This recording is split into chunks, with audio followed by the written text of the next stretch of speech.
네, 6월 30일 장윤선의 취재 편의점 시작하겠습니다. 평양의 무인기가 발각되자 VIP께서 박수치며 좋아했다. 너무나 충격적인 보도가 어제 나왔는데요. 관련해서 오늘은 국회 국방위 소속이신 더불어민주당 부승찬 의원 전화로 연결해서 자세한 말씀 좀 여쭤보도록 하겠습니다. 자, 의원님 나와 계시죠? 예, 안녕하세요. 네, 오랜만에 뵙습니다. 선거 이후에 처음 연결이네요. 아, 그렇습니까? 예. 죄송합니다. 저희 프로그램에 좀 자주 나와주시기를 부탁드립니다. 예. 자, 지금 뭐 해외 출장길이시라고요? 아니면은 저희가 스튜디오에 좀 모셔서 말씀을 들어보려고 했는데, 예. 네, 뭐 저 중국에서 전략 대화가 있어서요. 예, 그렇군요. 그래서 거기 참석합니다. 네. 어떤 전략을 또 논의하고 오실지 다녀오신 다음에는 반드시 좀 출연을 해주시기를 부탁드립니다. 네. 앞서 말씀드린 대로 대단히 충격적인 보도가 어제 나왔습니다. 실제 평양에 무인기를 보낸 것이 우리 군이 한 행동이 맞고 비행 경로 또한 북한이 공개한 것과 매우 유사하다. 우리 군 내부의 현직 장교의 제보가 나왔습니다. 예. 일단 의원님 이 충격적인 소식을 듣고 제일 먼저 어떤 생각이 좀 드셨습니까? 정말 비상계엄을 준비했구나. 그리고 북한 변수를 가지고 하려고 했구나. 이런 생각을 했고요. 야, 전쟁이 일어났더라면 어떻게 됐을까 하는 충격적이죠. 섬뜩 그런 기분이었죠. 그러니까요. 저도 어제 보도 보다가 와 이건 정말 뭐 고도의 작전을 짜고 실제로 전쟁을 하려고 했었구나라는 생각마저 들었는데요. 예. 이제 일단 이 현역 장교의 진술에 따르면 지난 10월에 북한에서 무인기가 발각됐다는 발표가 나오자마자 윤석열, 김용현 두 사람이 박수치고 좋아했다. 너무 좋아해서 사령관이 또 하라고 그랬다. 사령관이 상당한 부담을 느끼는 것 같다. 이제 이런 얘기가 나왔어요. 일단 지난 10월에 평양에서 무인기가 발각이 되고 북한에서 입장이 나오면서 우리 국회에서도 이 문제와 관련해서 상당히 오랫동안 이제 정부를 상대로 따져 물었던 그 기억이 나는데 일단 이 사실 자체에 대해서는 의원님 어떻게 좀 받아들이십니까? 박수치며 좋아했다? 이거 어떻게 봐야 됩니까? 그러게요. 그 제보자에 따르면요. 네.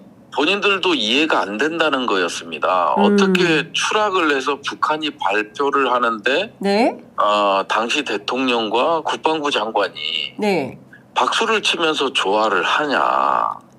말이 안 된다라는 입장이었죠. 이게 은밀하게 무인기라는 게 그렇지 않습니까? 은밀하게 침투해서 작전을 하고 그리고 성공적으로 복귀를 해야 되는데 그게 아니라 북한에서 발표하는 거를 보고 좋아했다? 도저히 납득이 안 되는 거죠. 그러면서 그렇게 평양에 보냈니 안 보냈니 이렇게 논쟁이 정말 심했잖아요. 그렇습니다. 물론 국방부나 합참 뭐 할 거 없이 드론 사령부 할 거 없이 확인해 줄 수 없다. 이런 입장을 고수하는 상황에서 어떻게 이거를 박수를 치며 좋아할 수 있었는지 납득이 가지 않습니다. 그리고 특히나 이게 안보정책 결정자들이잖아요. 그렇습니다. 그리고 국민과 국가 안보를 위해 봉사하는 공직자들인데 그런 사람들 입에서 그리고 행동으로 이런 것들이 나타났다는 거는 정말 친위 쿠데타를 준비했구나. 이거 외에는 설명이 안 되는 거죠. 네, 이게 당시에 뭐 북한 정권 종말까지 얘기를 하지 않았습니까? 그러니까, 맞습니다. 그리고 절대 평양에 무인기를 보낸 것은 우리가 아니다. 라고 물론 이제 확인해드릴 수 없다라는 모호한 입장을 밝히긴 했지만 우리 군이 보냈을 리가 없다. 평양에 도착한 그 무인기가 대서특필되고 그러지 않았습니까? 우리 군 게 아니다. 뭐 이런 논란이 있었는데 실제로 군 내부 제보자에 따르면 우리가 보낸 게 맞고 그리고 또 하나 더 중요한 것은 박수치며 좋아했다라는 사실이고 그리고 또 하나는 그렇게 해서 상당히 국민적 관심이 높은 상황에서 다시 보냈다라는 거죠. 11월에. 예, 11월 중순에 다시 보냈다라는 겁니다. 아니, 그러니까 실패한 작전인데 그걸 또 하라는 것은 예. 이 안보 당국자들의 판단 속에는 예. 어떤 그림이 있다고 봐야 되는 겁니까? 전쟁을 준비했고요. 북한이 도발을 의도적으로 바랬던 것 같습니다. 도발을. 그래야만이 비상계엄이 성공하는 거니까요. 그러니까 기본적으로 그 그러니까 전쟁 또는 그에 준하는 전시 또는 그에 준하는 사변, 요 두 개는 소위 얘기하는 북한 변수를 제외하고는 상정하기 어려운 거 아니겠습니까? 그렇죠. 그거를 신원식 전 장관도 상임위 나와서 그렇게 얘기를 했고요. 김용현 장관도 말이 되냐 엄청나게 이제 강하게 저희한테 이제 따져 물었던 거 아닙니까? 저희가 계엄 준비서를 얘기하니까. 그런 상황에서 이제 북한 변수가 들어와야만이 계엄 필요 충분 조건이 완성되는 거니까요. 그 지금 뭐 의원님께서 말씀 주신 내용을 이제 종합을 해보면 그러니까 기본적으로 북한 변수를 통해서 전쟁을 유도하고 그 전쟁을 유도하면서 실제로 계엄을 통해서 이 나라를 그냥 한번 싹 뒤집어 보겠다라는 판단 속에서 진행한 걸로 보이는데 그런데 그 이 무인기를 보내는 것이 대북 전단을 실어서 보내라고 했다는 거잖아요. 그리고 상당히 이게 소음 문제가 심각해서 이 저공 비행을 해서도 안 되는데 실제로 굉장히 낮게 비행을 했었다. 라는 얘기도 나오던데 그리고 실제로 평양에 있는 그 외국인 대사들도 직접 들었다는 거잖아요. 그 소리를. 그렇죠. 러시아 대사가 직접 들었다라는 거죠. 근데 이게 그러니까 지난해 6월, 작년 6월부터 대통령의 지시였다라는 것도 확인이 되는 건데요. 근데 이걸 보면 국방부 합참은 모르게 하고 절대 국방부 합참에 말하지 마라. 이런 지시는 어떻게 이해를 해야 됩니까? 그러니까 이제 국방부나 합참에 지시를 하게 된다면 통상적으로 보면 군사작전이라는 게 지휘 계통을 통해서 이루어져야 되고요. 그리고 군사작전에 사용되는 전력 자체가 전투용 적합 판정을 받은 전력에 한해서 군사작전에 사용될 수 있습니다. 그 자체로도 이제 군사작전에 사용할 수 없는 무인기를 사용하는 것 자체만으로도 범죄 행위거든요. 모든 획득과 관련된 절차를 위반한 거죠. 법을 위반한 거기 때문에. 그렇기 때문에 그 무인기 자체를 군사작전에 활용할 수는 없습니다. 물론 교육훈련용으로만 사용한다고 해서 국방과학연구소에서 관리 이관을 받은 거거든요. 그렇기 때문에 이런 북한을 상대로 하는 군사작전에 이런 무기체계를 쓰는 건 말이 안 되는 거죠. 그러면 당연히 국방부 합참 반대할 수밖에 없는 논리거든요. 그런 관점에서 봐야 되는 거죠.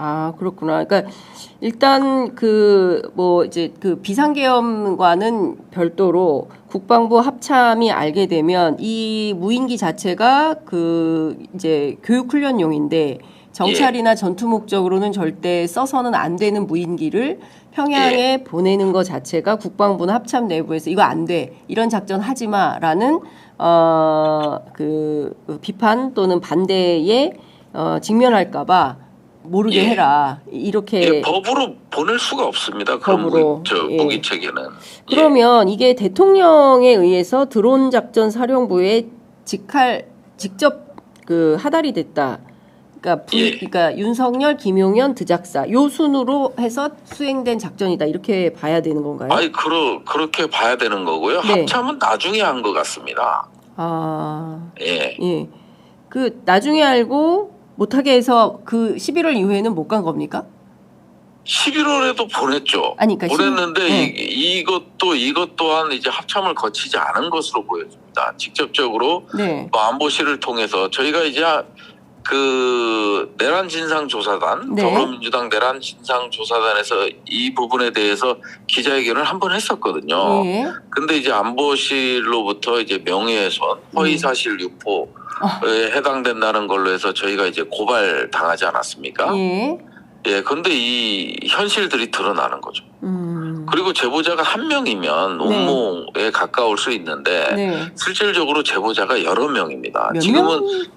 제보자들이 상당히 불안해하고 있고요. 아. 그러니까 이제 다양한 임무를 맡잖아요. 날리는데, 계획하는데, 임무를 뭐 해서 지시하는데 이런 데서 다 제보가 들어오는 거니까요. 네. 예. 그러면 지금 이 제보자가 한 몇 명 정도 된다? 그건 또 말씀이 전혀 다른 임무를 수행하는 데서 제보가 들어왔고 네. 어처구니없고 불안하고 이제 내란 특검에 대한 두려움이 있더라고요. 아, 예. 예. 수사 대상이 될까봐. 네. 아. 실질적으로 사법적인 처벌을 받을까봐. 그 가능성도 실제 하는 거 아닙니까? 그렇죠. 근데 이제 임무 요원들이나 계획했던 사람들은 뭐 상부의 지시고, 네네. 본인들은 이게 나중에 계엄이 터지고 이게 계엄과 연결이 됐다라는 것을 이해했던 것 같아요.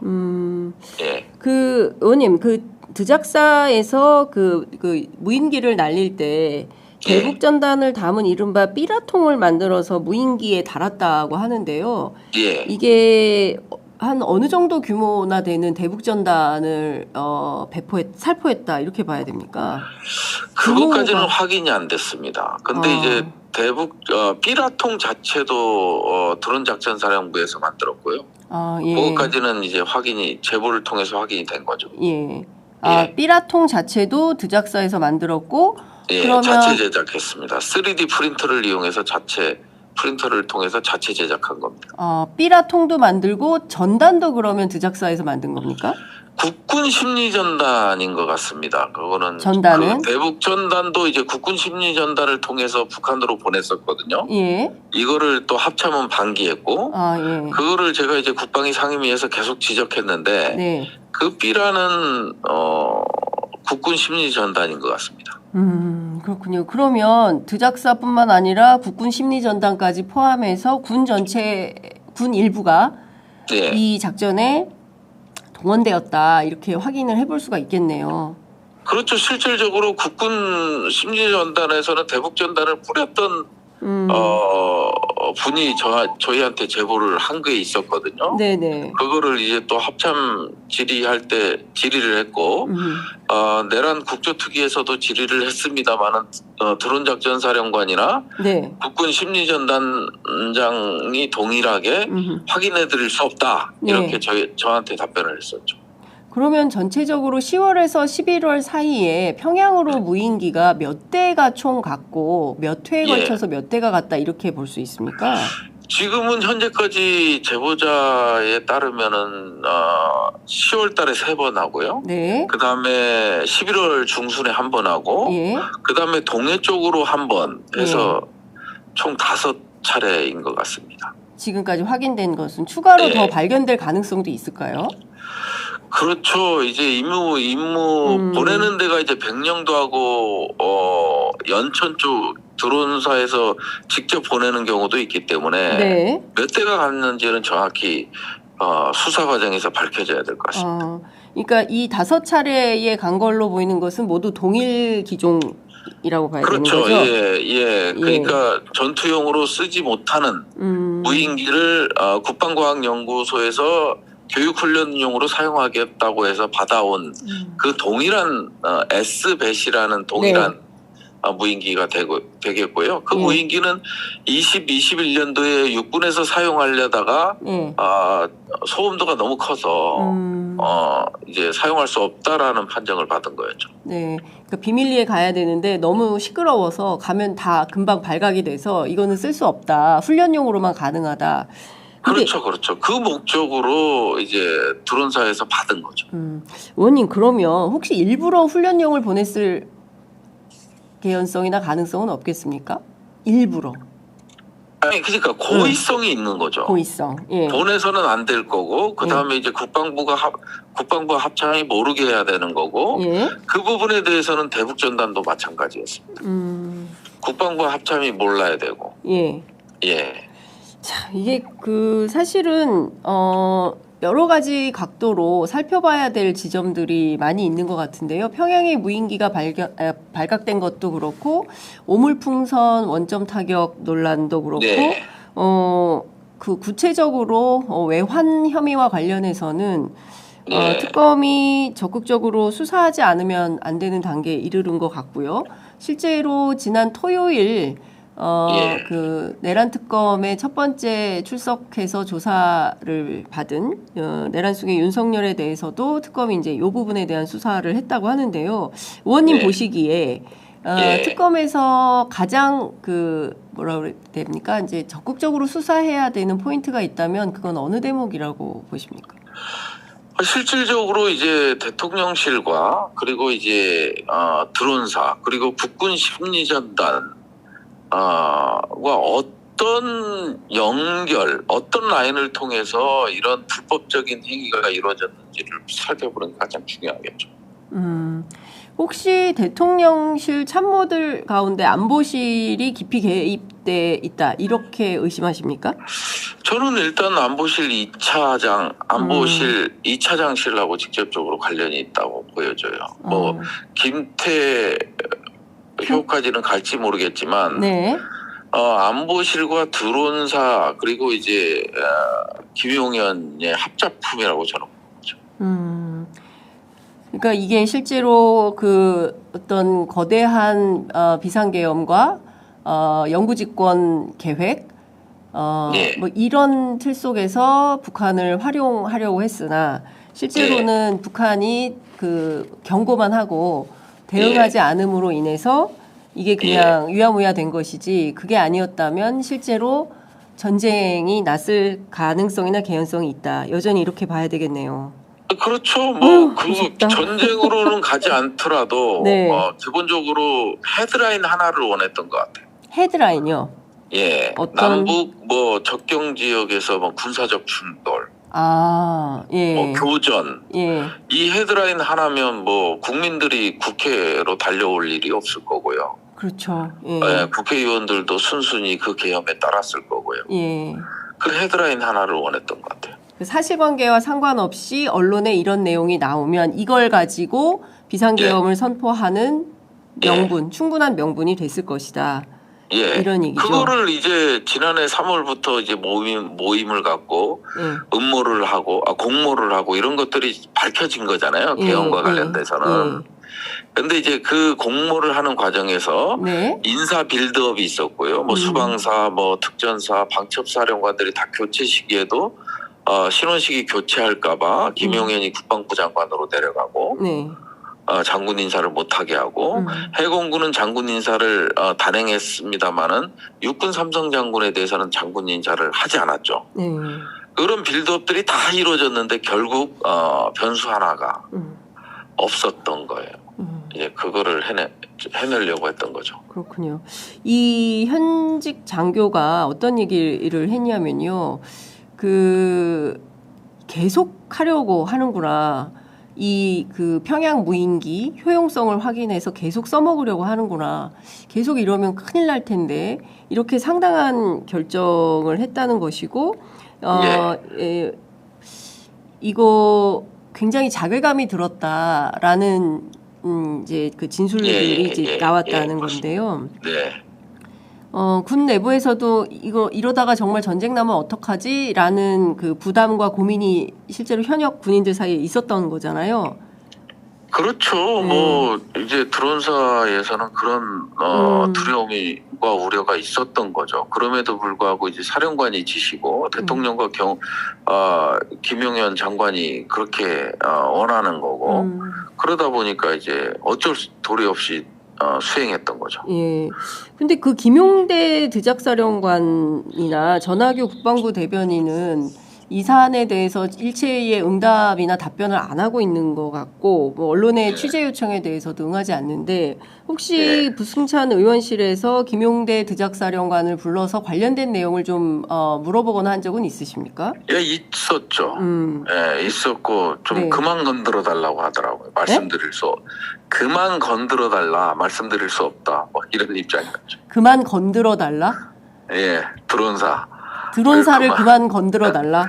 예, 저희가 이제 꾸준히 이제 평양 무인기에 대해서만 하니까 결국 드론 사령관이 직접 와서 설명하겠다고 와서 저는 뭐 근거는 설명할 줄 알았는데 네. 그렇진 않았고요. 예. 그때도 이제 함구하는 입장이었어요. 예. 지금 김용대 사령관은 그 실제 피의자나 이런 걸로 입건이 되어 있는 상태입니까? 아니 전혀 그렇지 않습니다. 그쪽 부분은 조사나 수사가 전혀 이루어진 게 없습니다. 그럼 이 부분에 대해서도 그 김용대 드작사령관이 공모의 대상이나 혹은 주체였다고 한다면 이 사람에 대해서도 피의자로 입건해서 조사나 수사가 필요하다 이렇게 보여지는데 어떻게 보세요? 아니 그렇죠. 이제 당연히 이거는 조사 대상이고요. 그리고 이제 김용대를 통해서 안보실, 그다음에 이제 합참에서는 어느 선까지 뭐 이런 것들이 이제 밝혀지겠죠. 그렇군요. 그러니까 매우 심각합니다. 그리고 또 하나 여쭤보고 싶은 게 있는데요. 노상원 있지 않습니까? 전 정보사령관. 이 노상원의 수첩에도 NLL에서 북한 공격을 유도한다 이런 내용들이 나와 있지 않습니까? 그리고 뭐 폭침, 북침 뭐 이런 얘기가 쭉 나오지 않습니까? 그러면 이 노상원과의 공모 가능성에 대해서는 좀 어떻게 보십니까? 글쎄요. 아마 노상원이 뭐 힌트를 줄 수도 있고요. 다양한 방향에서 이제 북한의 도발을 유도했던 거거든요. 대북 확성기도 그렇고 대북 확성기도 사실은 2015년도에 이거에 대한 공격이 있었고 또 교전이 실제 있었고요. 그렇습니다. 그래서 북한이 준 전시 상태를 선포한 경우도 있었기 때문에 그리고 또 서해 포격전도 마찬가지로 연평도 포격과 당시와 동일한 구역의 사격을 감행하고 뭐 이런 것들이 그다음에 이제 대북전단을 뿌려서 오물풍선이 날아오게 유도하고 이 오물풍선에 대해서 원점 타격 계획을 수립하고 이런 부분들이 다양하게 이루어진 거죠. 예. 그러면 지금 그 수사해야 되는 것이 평양 무인기, 그다음에 오물풍선 원점 타격, 그다음에 NLL 상공에서의 아파치 헬기 저공 비행, 그 비행 이 세 가지에 대해서는 대북전단도 있죠. 그렇죠, 대북전단. 네 가지네요. 모두 이 네 가지 사안에 대해서는 어떤 혐의로 어떻게 수사를 해야 된다고 보세요?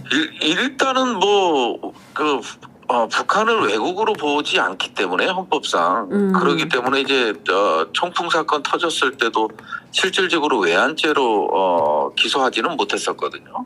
그렇기 때문에 이제 외환죄보다는 일반 이적죄, 그다음에 군형법상의 이제 불법 전투 개시죄, 그다음에 불법 진퇴, 부대를 함부로 그리고 전력을 함부로 지휘권을 남용해서 옮긴 거기 때문에 이동시킨 거기 때문에 이런 부분에 대해서도 상당히 죄가 무겁죠, 형량이. 굳이 뭐 외환죄가 아니더라도 대한민국의 군사상의 이익을 해롭게 하는, 훼손시키는 경우에는 이적죄에 해당되고요. 이것도 이제 뭐 중형 무기징역 이상의 중형을 선고하기 때문에 뭐 이런 쪽에서는 이제 법적으로 봤을 때는 충분히 만일 이게 사실이라면 가능성이 있는 거죠. 그 드작사 같은 경우에 이 비상계엄 그 복판에 증거인멸 논란이 상당히 있지 않았습니까? 증거인멸을 했죠.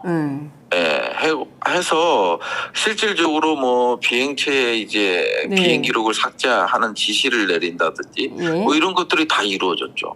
임무 이후에. 그리고 실제 그런 문건도 저희가 확보를 했고요. 그 지시한 문건도 확보했고. 지시 문건도. 그 과정 속에서 물론 백업을 받아놓고 비행체에 있는 비행 기록들을 삭제했다 하지만 백업을 선별적으로 할 수도 있는 거고. 그렇죠. 뭐 이런 것들도 있는 거고요. 그다음에 실제 평양에서 무인기가 떨어졌을 때 이거를 이 무인기를 알리바이를 만들기 위해서 실제 조작을 한 것도 제보가 들어왔었거든요. 일종의 이제 훈련을 하다가 한 대가 추락했다라는 그런 방식으로 이제 조작을 해서 평양에 떨어진 게 우리 게 아니다. 뭐 이런 제보도 있는 거죠.